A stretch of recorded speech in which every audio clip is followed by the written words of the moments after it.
Selamat malam. Habislah kali ini, kata netizen.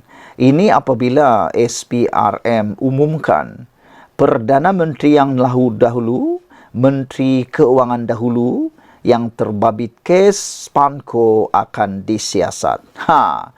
Itu sebabnya ramai netizen kata, habislah kali ini.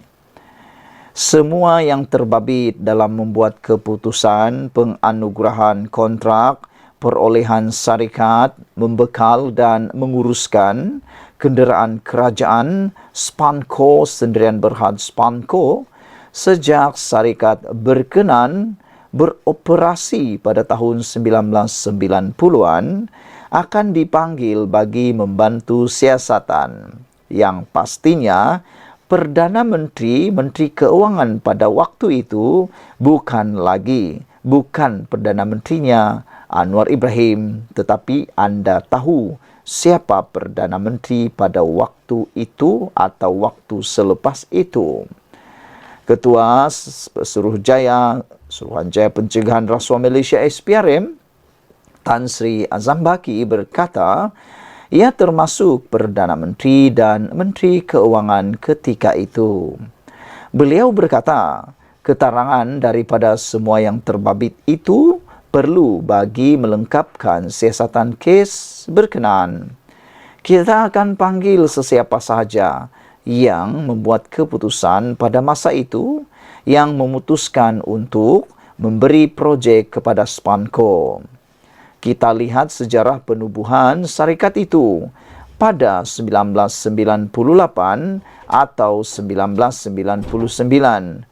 Jadi, sesiapa saja yang terbabit ketika itu termasuk Perdana Menteri dan Menteri Keuangan akan dipanggil untuk rekod kenyataan dan mengetahui apa yang mereka tahu berkenaan kes, katanya pada sidang media selepas program Cakna Rasuah bersama pengamal media di Sarawak di sini hari ini.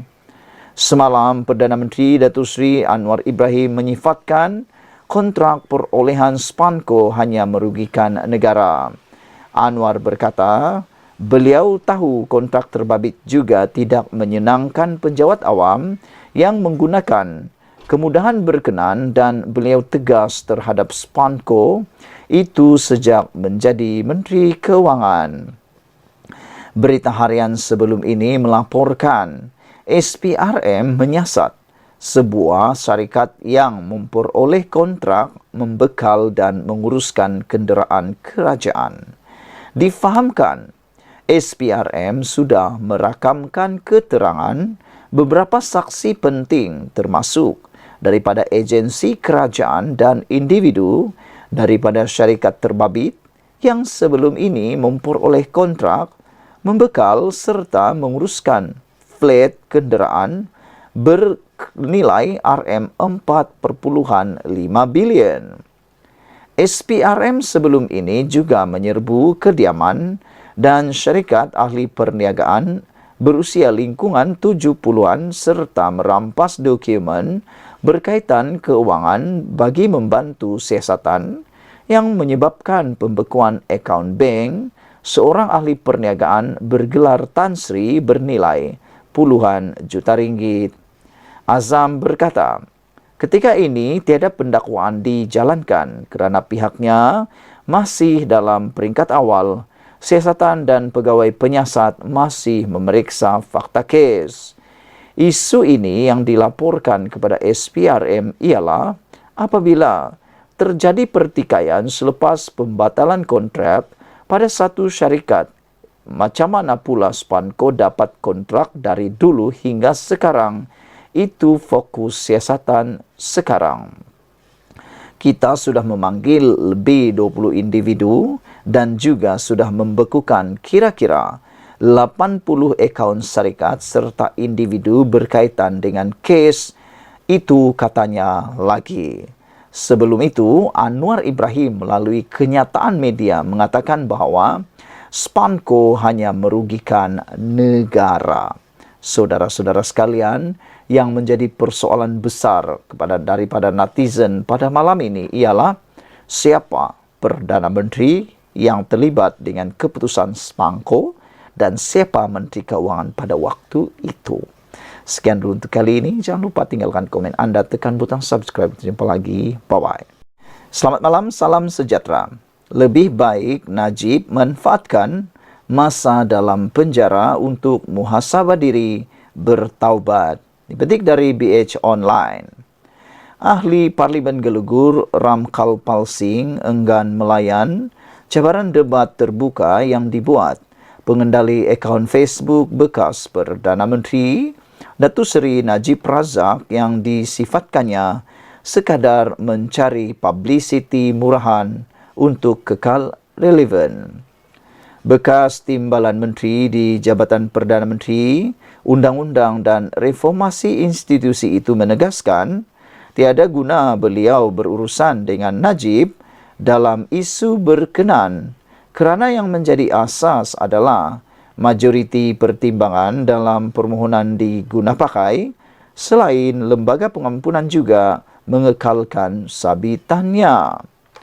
Beliau berkata, sebarang perdebatan sama ada dengan beliau atau sesiapa sahaja tidak akan mengubah fakta bahawa Najib kekal sebagai banduan dan sabitannya adalah salah dan selamat. Jelas sekali Najib ingin menggunakan saya untuk kekal relevan dengan mencabar saya. Dalam perbahasan ini, saya tidak akan membiarkan diri saya dipergunakan dengan aksi publicity murahan, kata beliau lagi. Kasihan melihat Najib dalam keadaan terdesak. Mungkin lebih baik dia memanfaatkan masa di penjara dengan bermuhasabah diri dan bertaubat, katanya lagi. Ramkalpal berkata, sesiapa saja yang mengendalikan akaun media sosial itu, hatta Najib sendiri wajar berhenti mengeluarkan cabaran berdebat secara terbuka dengan mana-mana pihak kerana tindakan itu tidak akan mengubah nasib diri bekas Perdana Menteri itu. Dalam apa juga keadaan, saya menganggap catatan Facebook itu diarahkan oleh Najib. Setahu saya, tiada seorang pun dari pihak Najib menghubungi saya. Oleh itu, ia adalah membuang masa untuk menyahut cabaran yang tidak masuk akal, katanya lagi.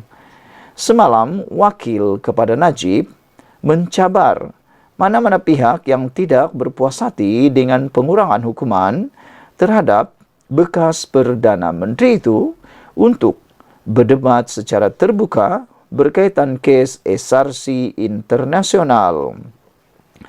Perkara itu disuarakan menerusi satu hantaran di Facebook Najib.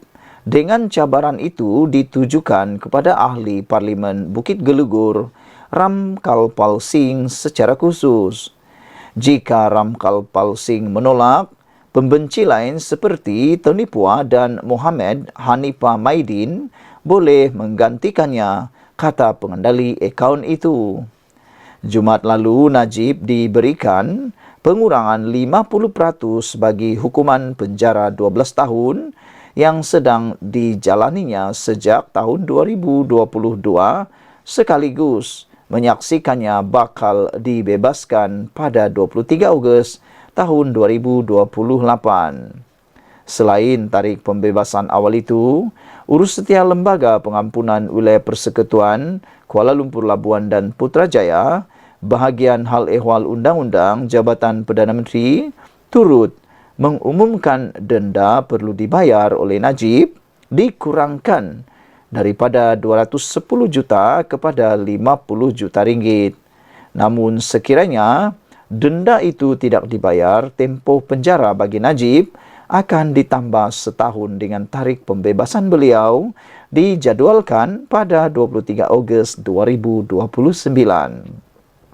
Keputusan diskaun hukuman yang diberikan kepada Najib itu mengundang reaksi yang pelbagai daripada pelbagai pihak, terutama dalam kalangan pemimpin parti UMNO, PKR dan DAP yang ketika ini bekerja sama membentuk kerajaan perpaduan di bawah kepimpinan Perdana Menteri Datuk Seri Anwar Ibrahim. Sekian dulu untuk kali ini. Jangan lupa tinggalkan komen anda, tekan butang subscribe. Kita jumpa lagi. Bye-bye.